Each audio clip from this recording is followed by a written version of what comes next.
Buenos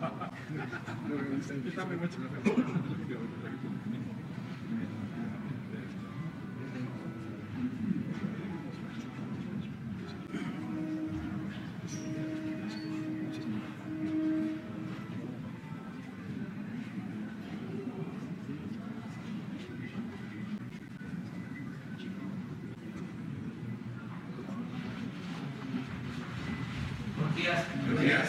Ánimo. Pues es una semana que estamos iniciando porque ayer no se pudo tener esta conferencia, pero ahora sí. Vamos a presentar el quién es quién en los precios de gasolinas, diésel, gas, que lo hacemos los lunes, pero como ayer no se pudo tener esta conversación, este diálogo circular, lo vamos a hacer hoy, de modo que le damos la palabra a Ricardo y terminando preguntamos y damos respuestas. Muchas gracias, señor presidente. Muy buenos días a todas y a todos ustedes. El quién es quién de las gasolinas. Empezamos con el combustible regular. El precio más alto lo encontramos en la gasolinería Ralsi, SADCB, en La Paz, Baja California, con un precio de 22 pesos 9 centavos por litro, mientras que la más económica en gasolina regular la encontramos en Petro Mincont, SADCB, en Centro Tabasco, a 17 pesos con 42 centavos por litro. En la gasolina premium, el precio más alto en 23 pesos 19 centavos por litro en Ajome, Sinaloa, una gasolinera Costa Cálida que ha salido ya varias veces en el precio más alto, que incluso se han acercado a la Profeco a aclarar que ellos no son la más cara. Le digo, pues finalmente el precio es el que está reportado en el anuncio y en la bomba,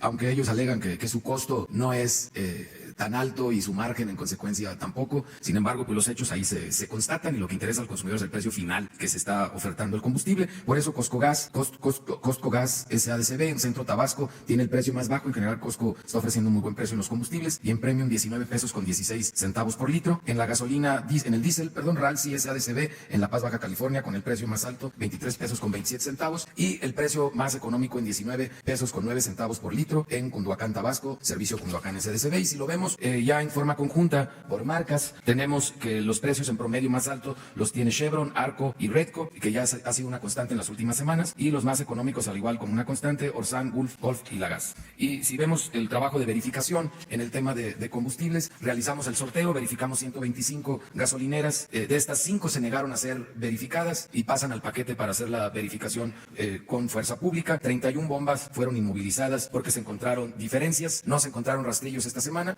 Las 5 gasolineras que no permitieron la verificación es una en Hualulco, San Luis Potosí, en Yauquemancan, Tlaxcala, en San Pablo del Monte, Tlaxcala, Palizada, Campeche y Otón Blanco en Quintana Roo. Y la diferencia más grande que encontramos en estas verificaciones de las bombas inmovilizadas fue de 4.48 mililitros por litro, y ahí tienen ustedes en la página de Profeco todos los datos sobre este aspecto. Y vemos ahora el quién es quién del gas LP en tanques estacionarios. El precio más alto como referente lo encontramos en Gas El Sobrante en Cuauhtémoc, Chihuahua, a 11 pesos con 1 centavo por litro, y encontramos el precio más económico del gas LP para tanque estacionario en 6.86 pesos por litro en Santiago, Mihuatlán, Puebla, Central de Abastos de Tehuacán. Ahora lo que es en cilindros, que es la venta por kilo, tenemos el precio de referencia más alto en 20 pesos 35 centavos por kilo, comisionistas de Chihuahua en Chihuahua, y encontramos el más económico en Gas Capricornio SADCB, Saltillo, Coahuila, a 13 pesos 79 centavos por kilo. Y queremos presentar la app que por instrucciones del señor presidente desarrollamos en la Profeco, y que esta app que se llama Litro por Litro, Profeco, L por L, esta app ya está disponible a partir del día de hoy para que la puedan bajar los consumidores, y les quiero platicar un poquito cómo funciona esta app. Es una app que tiene la posibilidad de hacer búsquedas al gusto del consumidor, de acuerdo a sus necesidades. Ustedes recordarán la GasoApp de la CRE, siempre tenía un radio de 20 kilómetros. Esta app de Litro por Litro te permite a ti como usuario determinar si quieres saber cuántas gasolineras hay y qué precios tienen en un radio de 1 kilómetro, de 2 kilómetros, de 5 kilómetros. Tú determinas la distancia que quieres tener disponible la información, que puede ser de 1 kilómetro a 19 kilómetros, depende de tus traslados y de la forma en que tú mismo te organices. También la siguiente opción es que seleccionas el tipo de combustible. Si lo que consumes es diésel o premium o gasolina regular, tú lo determinas, de forma tal que tus traslados al trabajo son 7 kilómetros. Entonces le pongo 7 kilómetros a la redonda de donde yo me esté moviendo. Siempre uso gasolina regular, le pongo gasolina regular, y de esa manera a mí me va a arrojar la información, que es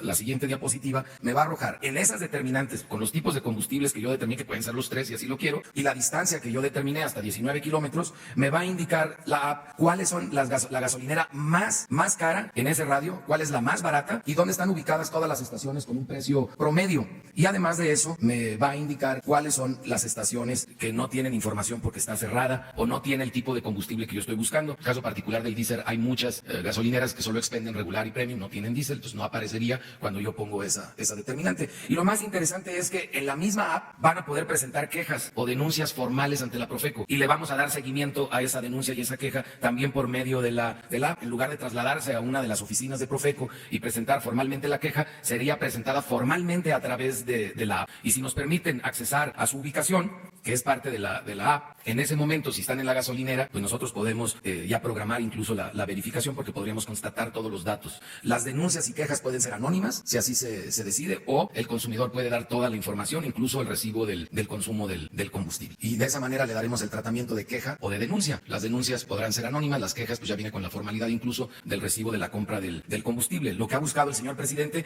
es que hagamos una app fácil de utilizar, una app práctica que realmente nos dé un resultado como consumidores. Hasta ahorita damos el precio más alto y el más bajo. El más bajo está en Tabasco y el más alto está en Chihuahua. Pues no que vaya yo a comprar a Tabasco gasolina. Pero esos son los referentes de los parámetros nacionales que nos informan, nos empoderan como consumidor. Sin embargo, ya con la app es una aplicación totalmente práctica porque determino la distancia y el tipo de combustible y luego si encuentro una irregularidad presento en la misma app la queja de la manera más sencilla. Ojalá nos ayuden a difundir esta app para que se utilice y sea realmente un instrumento de empoderamiento para los consumidores en nuestro país. Muchas gracias.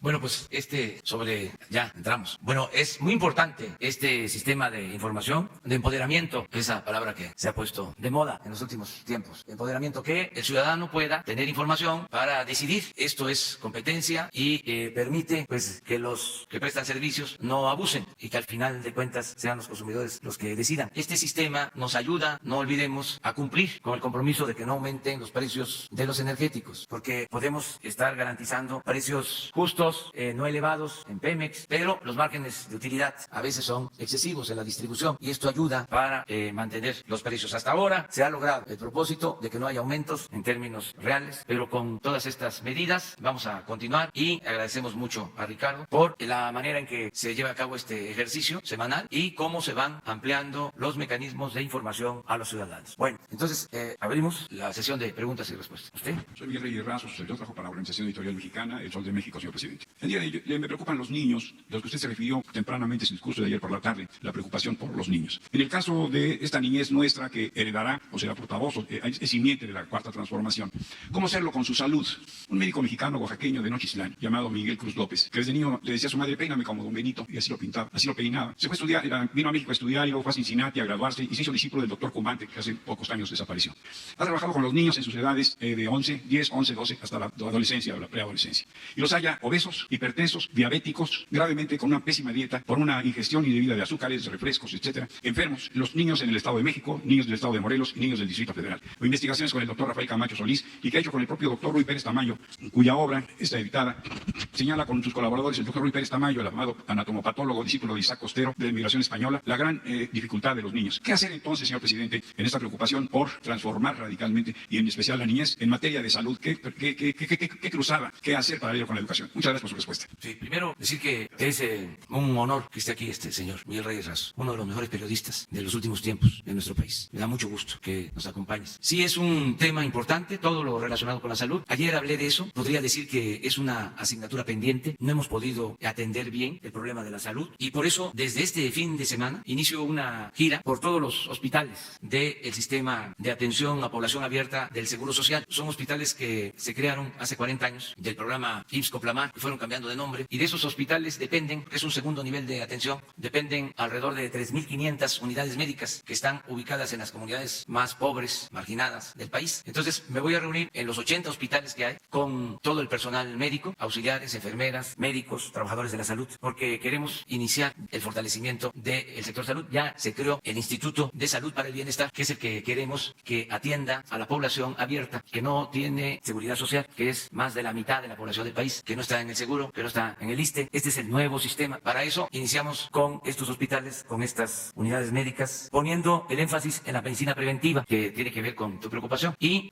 vamos a reforzar desde abajo todo el sistema de salud, y estamos buscando también acuerdos con los gobernadores, porque se fraccionó todo el sistema de salud. Lo he explicado en otras ocasiones, pero no está de más repetirlo. La Secretaría de Salud se quedó hueca, tiene 7 hospitales, eso es lo que opera la Secretaría de Salud, 7 hospitales, y la mayoría de esos hospitales están en la Ciudad de México, porque se transfirieron los servicios de salud a los estados. Entonces los estados manejan centros de salud, hospitales. Además existe el seguro, que tiene estas dos vertientes, el atender a derechohabientes y estas unidades médicas y hospitales para atender a población abierta, más el ISSSTE. Pero si vemos, es un sistema desarticulado, con mucha corrupción, sobre todo en la compra de medicamentos. En general, gobiernos estatales, ISSSTE, Seguro, Secretaría de Salud, compraron el año pasado 90,000 millones de pesos en medicamentos. Y el principal problema es la falta de medicamentos, el desabasto de medicamentos, por la corrupción que imperaba. Entonces, vamos a mejorar todo el sistema de salud. Lo ideal, siempre hay que optar, la política es así, optar entre inconvenientes. Lo mejor era integrar todo en un sistema universal de atención a la salud. Sucede en otros países, pero consideramos que iba a ser bastante difícil lograr esto. De modo que se optó por dividir en dos partes. Todo lo que es la seguridad social, por un lado, esto es que funcione bien el seguro, que funcione bien el ISSSTE para los derechohabientes, y que el Instituto de la Salud para el Bienestar atienda a toda la población que no cuenta con seguridad social. Entonces, el que se reforme todo este sistema de salud pública va a requerir de una atención especial. Por eso voy a dedicarme a este propósito, y voy a estar consultando a quienes tienen experiencia, quienes han estado trabajando, en particular atendiendo a la niñez, todas las experiencias que existen, que son de mucha utilidad. Voy a pedirle a Jesús Ramírez que hable contigo para que se establezca una comunicación del doctor Alcocer, secretario de Salud, con estos médicos que han estado trabajando en este tema. Recomiendan también un cambio en la dieta nacional, Sí. que evite las bebidas gaseosas, los refrescos de cola y las morondacas que se comen en las cooperativas escolares, que son chatarra, lo sabemos bien, pero que entretienen a los niños. También en ello tendría que incidir esta política. El doctor Cruz López trabaja en el Centro Médico Nacional Siglo XXI. Miguel Cruz López, discípulo del doctor Comat. Gracias, señor presidente. Vamos a estar en eso, sí, para dar un tratamiento integral. Ayer hablaba yo de la importancia del deporte y la importancia también de la nutrición, el comer de manera sana y no consumir productos chatarra. Hay experiencias muy significativas de lo que ha representado el consumo de estos productos. Uno va a los Altos de Chiapas, por ejemplo, y bueno, es un avance de que no hay cervecerías, pero hay refresquerías. Ese es el signo, lo peculiar en las comunidades indígenas de los Altos de Chiapas, refresquerías, en donde llegan los pobladores a sentarse a una mesa y a tomarse un refresco embotellado. No voy a decir la marca, pero es lo más común. Yo creo que es de las zonas con más consumo de refrescos embotellados en el país. Todo se mide por rejas de refrescos embotellados. Había la mala costumbre de que se hacía un acto de los partidos, y para que asistieran, el número de participantes era el mismo del número de botellas de refresco, de rejas de refrescos. Entonces, todo esto hay que atender. Me acuerdo del finado Ríos, que cada vez que lo veía me planteaba eso. Es un tema. Y además, los costos, porque no solo es el daño a la salud, sino que si se hace una papa o dos en la casa, pues sale barato, mucho más barato que comprar las bolsitas. Hagan la prueba. Es lo mismo de estos refrescos con relación a las frutas, a las bebidas regionales. Tiene que haber todo un proceso de enseñanza nutricional y revalorar nuestros alimentos tradicionales, porque a veces ha llegado a obtenerse prestigio con el consumo de productos muy publicitados. Es todo un tema importantísimo. Qué bien que lo abordas. Fíjense que en una ocasión leí un libro de Héctor Aguilar Camín, que ahora está muy crítico. Es un buen escritor, un buen historiador, que se llama, el libro es una novela, Morir en el Golfo. Y en la novela cuenta de muchas cosas, y algo que me llamó la atención es una relación íntima entre el personaje de la novela, el finado dirigente petrolero, su nombre Joaquín Hernández Galicia. Es que no quise llamarle de otra manera. Joaquín Hernández Galicia, que en paz descanse. Entonces, el libro tiene, sin decirlo, como personaje principal a Joaquín Hernández Galicia. Y vienen anécdotas extraordinarias. Y hubo una que me interesó mucho, me gustó mucho, porque tiene que ver con la relación entre padres e hijos. Y cuando meten a la cárcel a Joaquín Hernández Galicia, lo fui a ver a la cárcel, y lo fui a ver con el hijo. Y de repente me empieza a platicar una de las cosas que estaban en el libro, que estaban escritas en el libro, en la novela de Aguilar Camín, exactas, o sea, lo mismo. Y entonces le pregunté a él, y luego a Héctor, que si de dónde había sacado, porque coincidía lo de la novela con lo que él mismo me estaba comentando en la cárcel. Y Héctor Aguilar Camín me confesó que para hacer ese libro utilizó las crónicas de este señor, que es uno de los cronistas más importantes del periodismo en México. Por eso me da mucho gusto que esté aquí con nosotros. Porque no vamos a estar hablando siempre, pues, ¿no? De que cuáles son los pronósticos de crecimiento de la economía, ¿no? Elizabeth Molkin, del periódico The New York Times, Federico Lamont, de ABC Radio, advierte sobre la militarización en la Ciudad de México a propósito del ingreso de la Guardia Nacional y dice y le advierte a usted que hay que velar por los derechos humanos de los citadinos. Ayer fue un tema en su mensaje de la intervención de la Guardia Nacional en la Ciudad de México. Es un tema que debe responder usted a Elizabeth Molkin. El segundo, hizo usted alusión ayer al fiscal de la Nación, Gertz Manero, habló de él de una persona proba. ¿Cree usted que la Fiscalía para el caso de Ayotzinapa responda a esto, a descubrir la verdad sobre los hechos registrados en el estado de Guerrero? Y por último, usted dijo hace 16 meses visitando Izúcar de Matamoros en Puebla que de acuerdo con informes del Banco Mundial, el gobierno podría recaudar más o menos 900,000 millones de pesos que no se ejercen o se van en temas de corrupción, de eso que se ha recaudado a la fecha. Y para el procurador, si usted, señor procurador del consumidor, cree que, como dije a su antecesor Humberto Benítez Treviño, es la hora ya de revisar la ley del consumidor. Bueno, miren, ya hablamos bastante sobre el compromiso que se hace para que la Guardia Nacional respete los derechos humanos. Es un tema que ya abordamos, nadie debe preocuparse por eso, es lo que puedo comentar. Sobre la corrupción, sí deja mucho dinero el combate a la corrupción. Por eso la corrupción hay que combatirla por razones de índole moral, pero también porque es mucho lo que se libera para el desarrollo. Todo lo que se va por el camino de la corrupción se puede utilizar para el desarrollo del país, que es lo que estamos haciendo. Ayer hablé sobre el ahorro por no permitir el huachicol y en cifras generales nos vamos a ahorrar, si seguimos como vamos, alrededor de 50,000 millones de pesos. Pero imagínense, y podemos hacer la cuenta de cuánto nos vamos a ahorrar al cancelar las condonaciones en el pago de impuestos para las grandes corporaciones. Son ahorros del orden de 100,000 millones de pesos, por lo bajo. Y eso dependía del presidente. Yo estoy pensando que en el presupuesto del año próximo, sobre todo en la ley de ingresos, ya se anule esa facultad del presidente para condonar impuestos. Pero ahí les estoy hablando de dos acciones y son 150,000 millones de pesos. Ayer di a conocer que en compras de gobierno hasta ahora han habido ahorros por 113,000 millones de pesos. Entonces, si le seguimos sumando, sí es bastante lo que se ahorra y esto permite pues que no se tengan que aumentar los impuestos, que no hay impuestos nuevos, que no se endeude al país, porque todos estos fondos permiten financiar el gasto del gobierno. Eso es lo que debe de entenderse también del porqué del combate a la corrupción, que repito, no solo es que tenemos que actuar con honestidad, es que es mucho lo que cuando hay corrupción se fuga o va a parar a unas cuantas manos.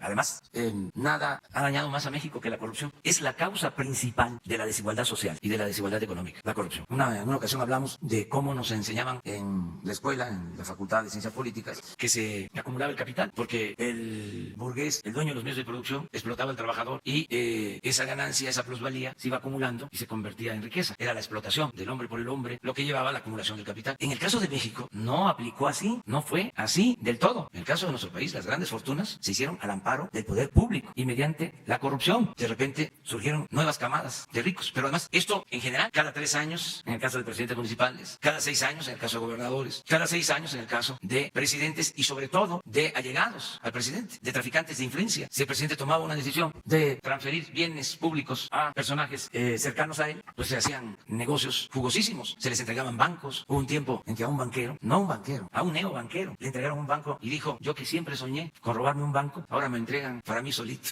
un banco. Entonces, ¿qué tiene que ver eso con la explotación del trabajador? Esa es una decisión de arriba y así se hicieron enormes fortunas al amparo del poder público. Entonces, por eso se tiene que acabar con la corrupción. Si logramos desterrar la corrupción, se va a lograr el renacimiento de México. Ese es nuestro planteamiento, en esencia. Eso es lo que nos planteamos. Acerca de lo de la ley, sí, el doctor Benítez, finalmente, el doctor Benítez Treviño, señor procurador, su antecesor dijo que era necesario ya en el 2013 actualizar la ley del consumidor. Trabaja ya en esa materia con los legisladores, entre otras cosas. En el 2013 pudo haber sido una realidad, pero la pasada legislatura, en el 2018, hizo reformas sustanciales a la Ley Federal de Protección al Consumidor, las cuales apenas van a entrar en vigor el próximo 14 de julio. E incluso ya hemos trabajado con la Consejería Jurídica y otras instancias del Gobierno Federal para que el señor presidente firme en fecha próxima los nuevos reglamentos, tanto el reglamento de la ley como el reglamento de la propia institución, los cuales deberán publicarse antes del 14 de julio, de acuerdo a la disposición de estas mismas reformas en sus transitorios. Por tanto, habría que esperar a que se implementen en la práctica estas reformas recientes de hace 18 meses con estos nuevos reglamentos para, con esta transformación de las facultades de la Profeco, que son muy de fondo, entre ellas que ya podremos cobrar nuestras propias multas, que podemos hacer llamados a revisión y alertas de productos de manera directa, que podemos implementar los derechos que tienen los consumidores en la aviación comercial, en la aviación civil. Y estas reformas que son muy de fondo las estaremos viendo en este segundo semestre, ya con el tamiz de la cuarta transformación que enfoca enfoca en el empoderamiento de los consumidores a través de la propia información. Buenos días a todos. Alberto Morales, del Periódico Universal. Presidente, ¿cuál es el balance que le dio hoy el Gabinete de Seguridad, toda vez que hoy se da a conocer que en los primeros 6 meses de este año llegó a 17,000 el número de asesinatos dolosos, en comparación con los 16,000 en el mismo periodo de 2018? Ayer mencioné eso en el informe, de que es una asignatura pendiente, también que no hemos podido disminuir el número de delitos, sobre todo lo que tiene que ver con homicidios, es prácticamente lo mismo que heredamos del antiguo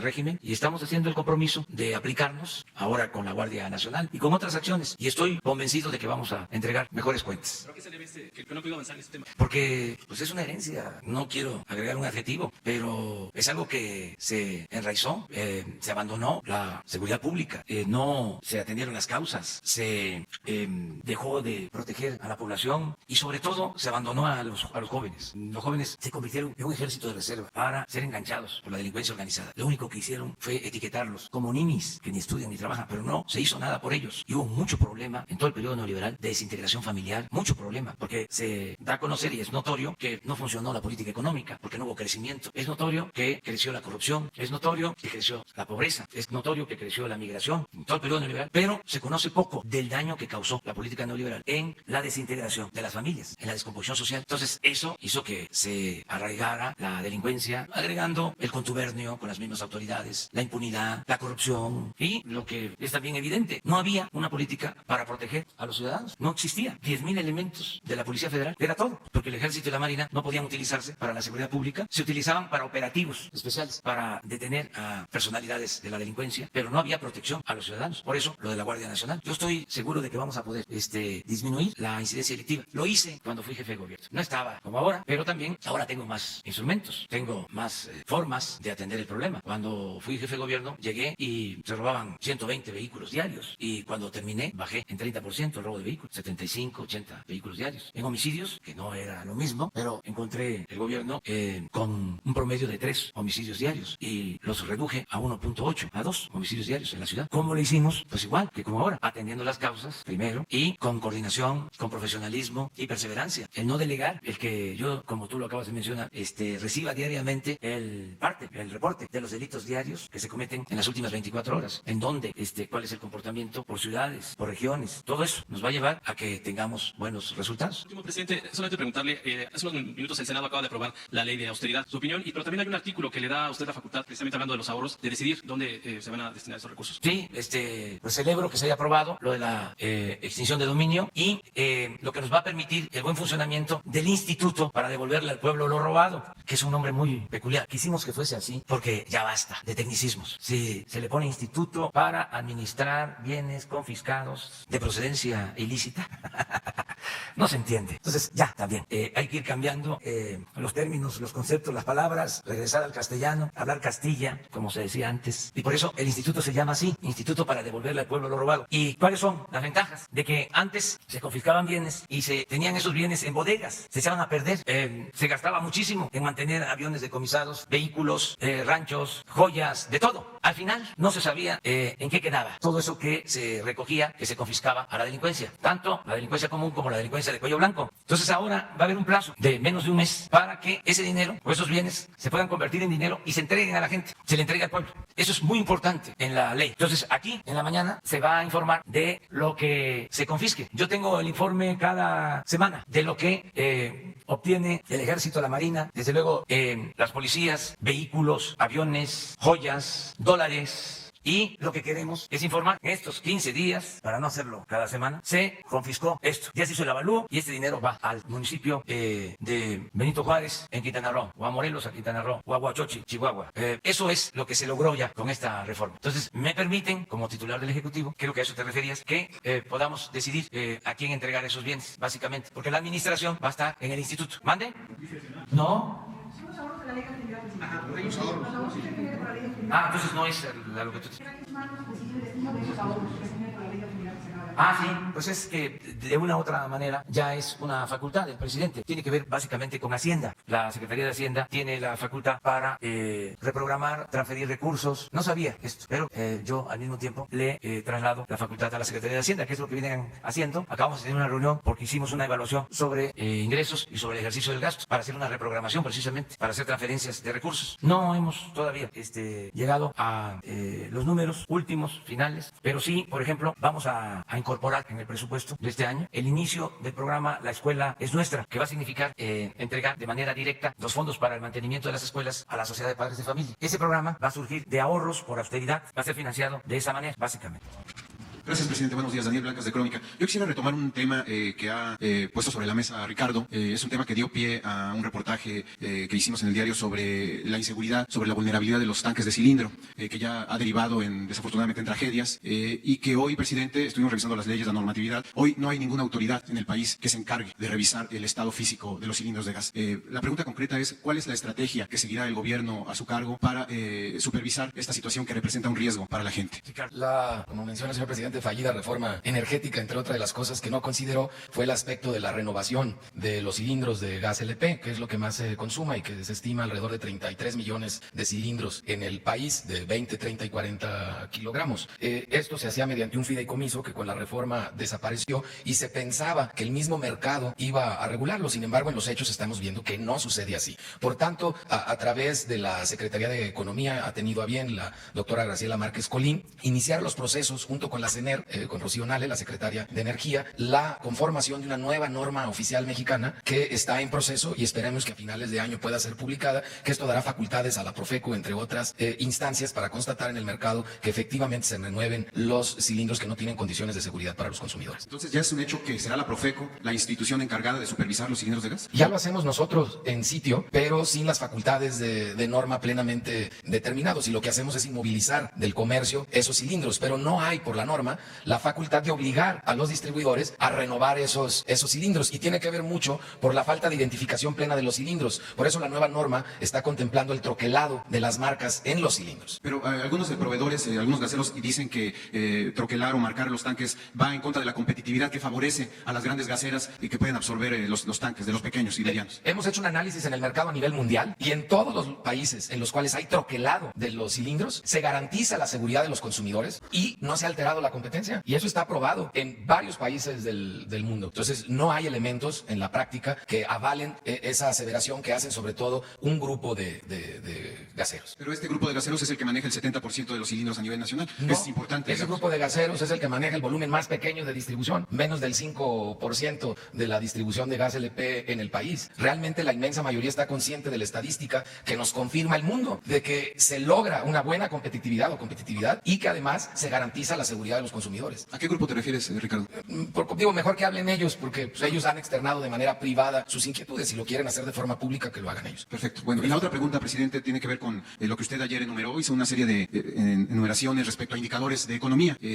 ¿Por qué estas buenas noticias, digamos, estos buenos indicadores económicos, macroeconómicos, no se han reflejado en el bolsillo de la gente? ¿Qué está faltando? ¿Cuál es el campo de acción que tiene su gobierno para que todo esto que usted ayer enumeró en el Zócalo se refleje en que a la gente le rinda más el gasto? Un tema, digamos, coyuntural en estos últimos días es el pollo, ¿no? Que se ha encarecido alrededor del 40, el 50%. Entonces, ¿qué falta y qué se va a hacer en este sentido, presidente? Bueno, muchas gracias. Es que son dos niveles, ¿no? La política macroeconómica y lo que tiene que ver con los ingresos de la gente, el bienestar del pueblo, la economía popular, familiar. Estoy muy consciente de eso. Pero creo que se están logrando las dos cosas. Hay equilibrios macroeconómicos, eso se demostró ayer. No crean, lo disfruto, porque ayer fue como para decirle a los expertos, con todo respeto, tengan para que aprendan. Porque no estaban dando a conocer toda la información, o se daba la información desarticulada y enfocando, por ejemplo, lo del crecimiento. Sí, era la tónica, el hablar de que se caen las proyecciones de crecimiento. Eso es del diario. No sé cuántas corredurías, calificadoras, agencias económicas, financieras hay, pero todos los días aparece un pronóstico, siempre a la baja en cuanto a crecimiento económico. Entonces, pues ayer dimos a conocer información que no la inventamos. Es información, vamos a decir, oficial, y pues es otro el panorama. Por ejemplo, no se destacaba, o así muy por encimita, de que el peso es la moneda que más se ha fortalecido en el mundo desde que estamos en el gobierno con relación al dólar. Yo no sé cuándo había sucedido esto. Sí pienso que en la época del desarrollo estabilizador, cuando don Antonio Ortiz Mena, pero bueno, entonces no se sabía nada sobre esto, no se hablaba de esto, no se hablaba tampoco de que era menor la inflación con relación al año pasado, no se decía nada del crecimiento de la inversión extranjera, no se hablaba del crecimiento de las reservas. Ayer di a conocer un dato importante, hablé de nuestros héroes vivientes, los paisanos Miguel migrantes que enviaron en mayo 3.200 millones de dólares. Es la cifra mensual más alta en toda la historia. Bueno, no se hablaba de que tenemos el índice de confianza más alto en 2 sexenios, 110 puntos. No se hablaba de que en mayo aumentó el consumo o la venta en tiendas departamentales en 5%. Entonces, por eso sí creo que la economía popular está mejor, porque no dijeron nada que en 36 años no se había aumentado el salario mínimo como se hizo este año. Ya no voy a seguir, pero tenía yo ganas de responder para que pues haya equilibrios. Entonces, tenemos, ya lo dije, asignaturas pendientes, la salud, crecer más, pero también ahí planteé algo que se tiene que tomar en cuenta. No solo es crecer por crecer, sino es también cómo se distribuye el ingreso, porque una cosa es crecimiento y otra cosa es desarrollo. Crecer, pues es que se produzca más riqueza, no necesariamente que se distribuya mejor la riqueza. Y yo siento que ahora hay una mejor distribución del ingreso, de la riqueza. Son temas importantes. Y tenemos pues pendientes que haya más crecimiento, desde luego, y el tema principal, el garantizar la paz y la tranquilidad, que eso es todo un desafío, todo un reto. Lo asumimos, nos va a llevar tiempo, pero vamos a garantizar la paz y la tranquilidad. Presidente, en la economía, digamos en la microeconomía, sí. Antes le preguntábamos a los presidentes y no sabían ni siquiera cuánto costaba el kilo de tortillas. O sea, su esposa parece más terrenal, ¿no? Como que puede usted quizás acompañarla a comprar el pollo, las tortillas, no sé. Sí, yo mismo, sí, de que lo que ha aumentado más ahora en el caso del pollo es la pechuga a 80 pesos el kilo. Bueno, promedio. Si estoy mal es porque el señor no me dio bien los informes. A ver, el precio. El pollo se expende completo o por piezas, y en el caso del pollo entero, el precio promedio por kilo está en 40 pesos con 75 centavos. Estos son informes de la semana pasada, de quiénes tienen los precios. Tenemos el precio más económico en 24.90 por kilo en Walmart de Tlalpan e Iztapalapa. Y tenemos el precio más alto por pollo entero en 67.90 por kilo en Mercabastos de Guadalajara, Jalisco. Y el promedio del pollo entero en 40.75. Se ha mostrado el pollo en general en un precio estable en este año. Sin embargo, la producción bajó muy poco en los estados de Guanajuato y de Jalisco, lo cual ha hecho que la secretaria Graciela Márquez Colín autorice para el segundo semestre cupos de importación de pollo, lo cual garantiza la estabilidad de los precios en el mercado. La pierna de pollo bajó, el precio promedio de la pierna de pollo está en 51 pesos con 72 centavos y el promedio bajó en el mes de mayo y de junio. Y la pechuga de pollo, que como mencionaba el señor presidente, que está perfectamente enterado, el promedio está en 89 pesos con 56 centavos, y que ese promedio sí ha subido. Ese no será influido por la importación, por los cupos, porque los Estados Unidos, que es nuestro principal proveedor cuando se abren cupos, no exporta pechuga de pollo. Y esto ha sido porque, ahora sí que como dicen en mi pueblo, nos hemos vuelto más remilgosos para comer. Y entonces la pechuga con hueso y sin hueso ha aumentado su demanda en el mercado doméstico, y como se vende el pollo completo, eso ha hecho que se baje el precio de la pierna y suba un poco el precio de la pechuga de pollo. Pero no hay ninguna presión inflacionaria y los precios están estables. La medida que tomó la Secretaría de Economía de los cupos para el segundo semestre mantendrán estas condiciones en el caso del pollo.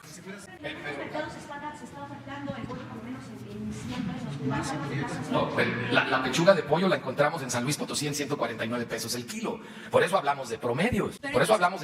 Digo, siempre va a haber algún expendedor del producto que se pase de rosca. Pero tanto abuso, casi 20 pesos más. Pero es el abuso de un expendedor. O sea, siempre vas a poder encontrar a alguien que esté dando el precio más alto. Por eso te damos el mínimo y el máximo, y en qué lugares de la República se está expendiendo así. Pero ahí está el poder del consumidor, el empoderamiento que tenemos. Pues no le compro a él y me cruzo a la calle y compro en otro punto. Pero ¿qué medidas ustedes van a tomar? Porque toda esta alza de precios no es de hace algunos días, y no solamente es, por ejemplo, en el precio del pollo, también se ha dado en otros productos. Ya van varias semanas. ¿Qué está haciendo la Profeco en ese Estamos monitoreando de manera muy particular la naranja, el azúcar, el pollo y el aguacate. Y hemos estado informando, la información está en la página de Profeco y se las hacemos llegar a todos los medios de comunicación con total transparencia. El día de ayer se le informó al señor presidente sobre estas circunstancias. No hay una presión inflacionaria, como usted señala. Hay una estabilidad en los precios, y el aumento en naranja y aguacate son aumentos estacionales. Y en el caso del aguacate también se toma en cuenta una disminución en la producción de 1.2% y un aumento en la exportación del 7%, que ha presionado el mercado nacional. Sin embargo, como también puede constatar en la página, hay muchos lugares, y no lejanos, dentro de los principales mercados, donde se puede conseguir a muy buen precio todos estos productos. Bien, pues es nada más para que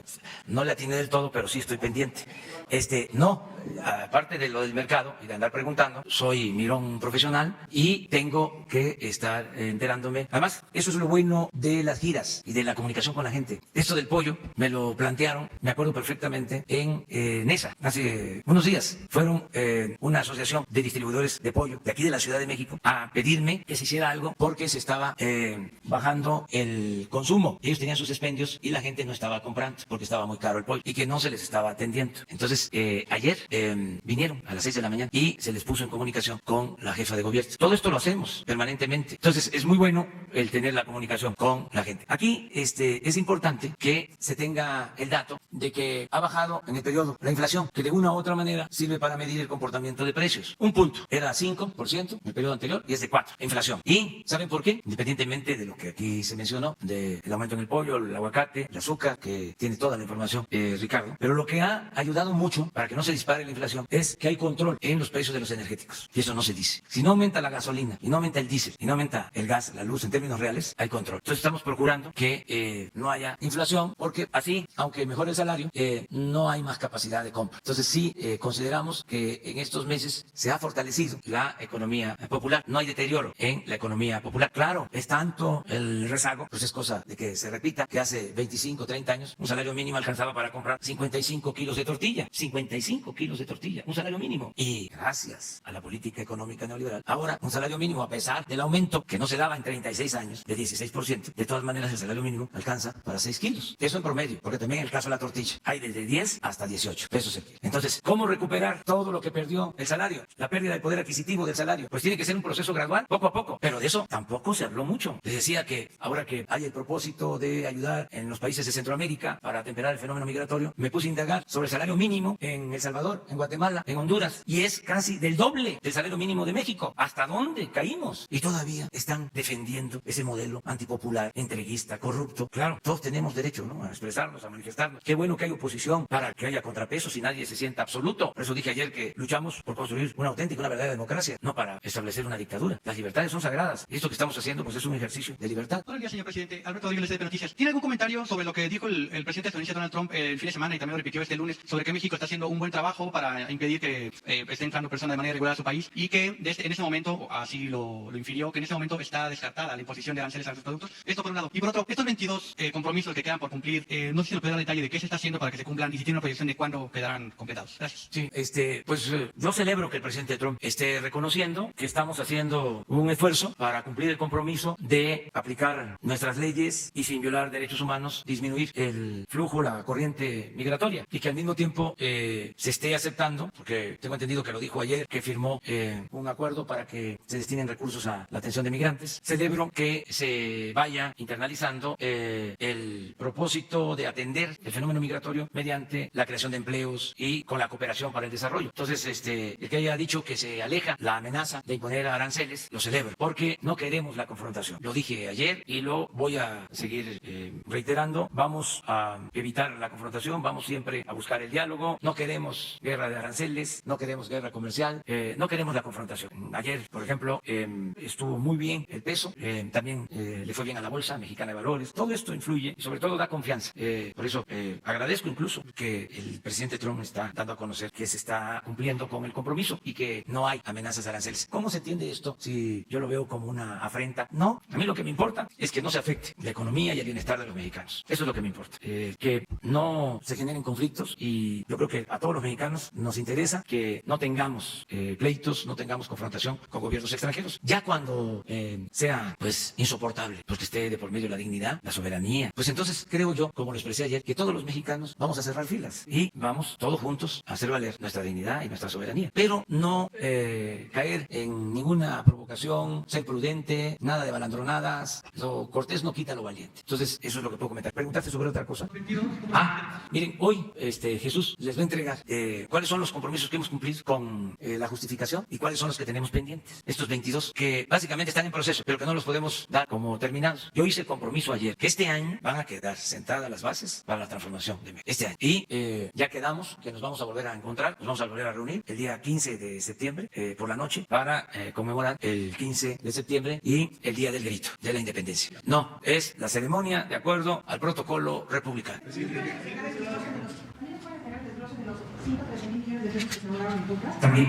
También,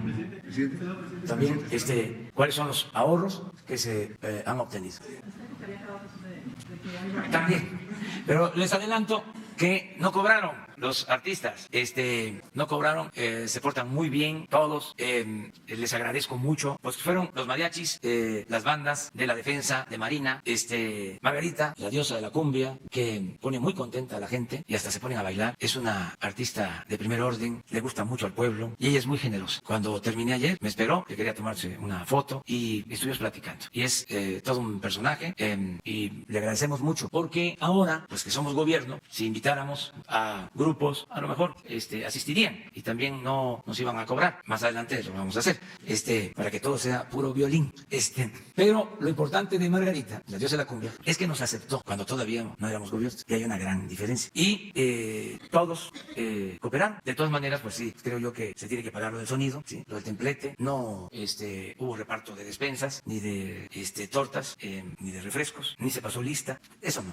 No se repartieron bolis. Buenos días, señor presidente. Dos preguntas.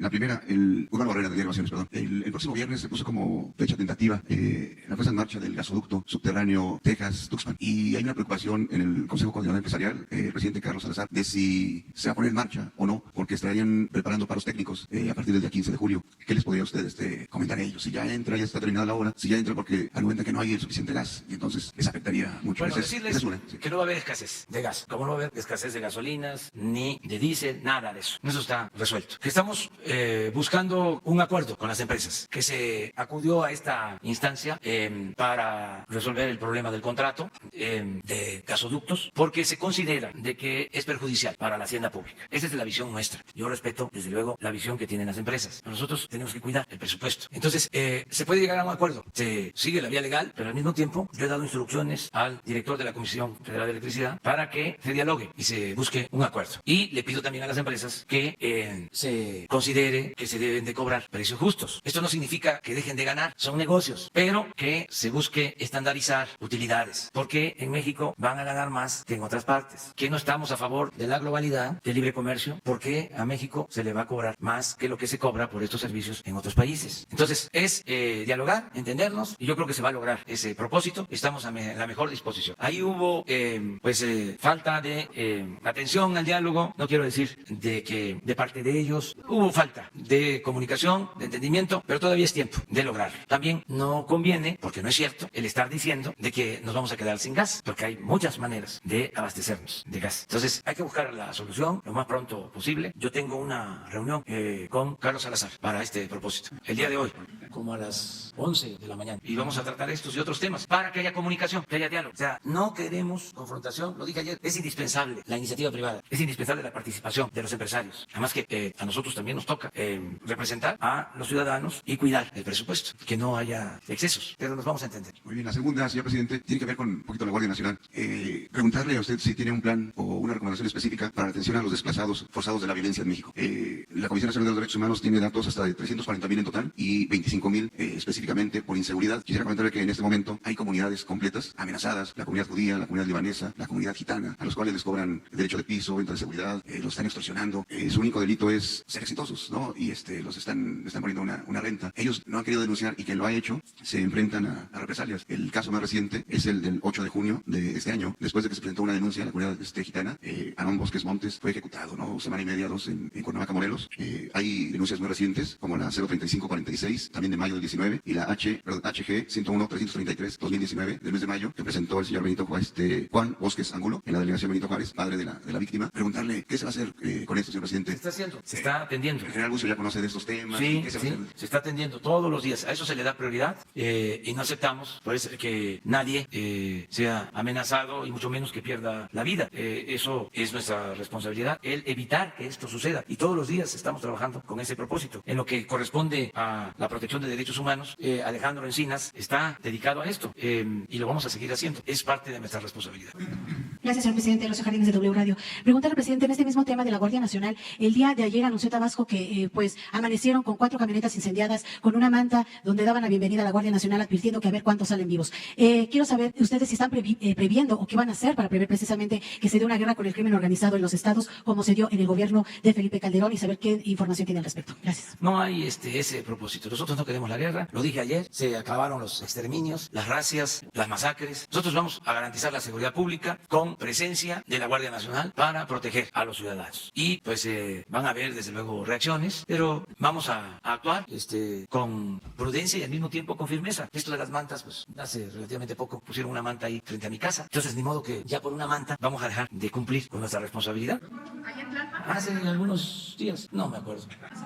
Fíjense que son cosas que son preferibles olvidar. O sea, ahora porque me lo preguntan, pero no pusieron esa manta, incluso ya sabemos dónde vives y la dirección de mi casa, pues eso es de dominio público. Pues es una manta, depende de cómo lo vea uno, sin balandronadas. Pues yo puedo decirles que soy un ser humano, que tengo miedo, como todos los seres humanos, pero al mismo tiempo también puedo decir que no soy un cobarde, nada más. Entonces, esto de las mantas, pues pueden seguir apareciendo y pueden haber estas reacciones. Nosotros tenemos que cumplir con nuestro deber, con nuestra responsabilidad y hacerles un llamado a todos a portarnos bien. Ya no son bien vistos los que se portan mal. Ya ni siquiera gustan mucho las series esas donde los que se portan mal se vuelven famosos o importantes. Ya es otra cosa. Ya estamos en el tiempo en que se reconocen a quienes se portan bien en todos los terrenos. ¿Se acuerdan antes que los que se portaban mal como gobernantes o como traficantes de influencia hasta se les admiraba o robaban y ni siquiera perdían su respetabilidad? Que ese era el peor de los males. Ahora ya no. Es lo que les comentaba, de que hay una nueva conciencia, un cambio de mentalidad. Entonces los que se portan mal ya no son bien vistos. Miren, si no fuese por eso, no hubiésemos podido enfrentar el huachicol. ¿Quién nos apoyó? La gente. Porque ya eso no se tolera, no se acepta. Entonces los que ponen las mantas o los que actúan así, pues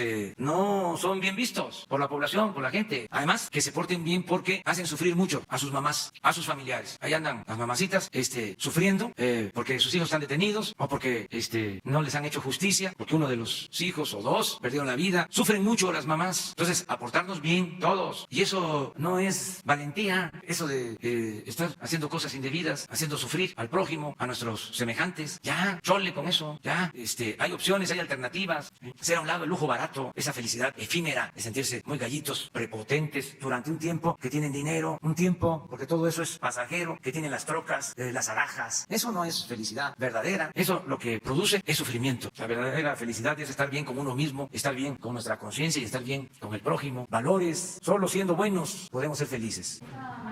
No. ¿No aceleró por eso su mudanza a Palacio? No. No, sí, ya se me había olvidado.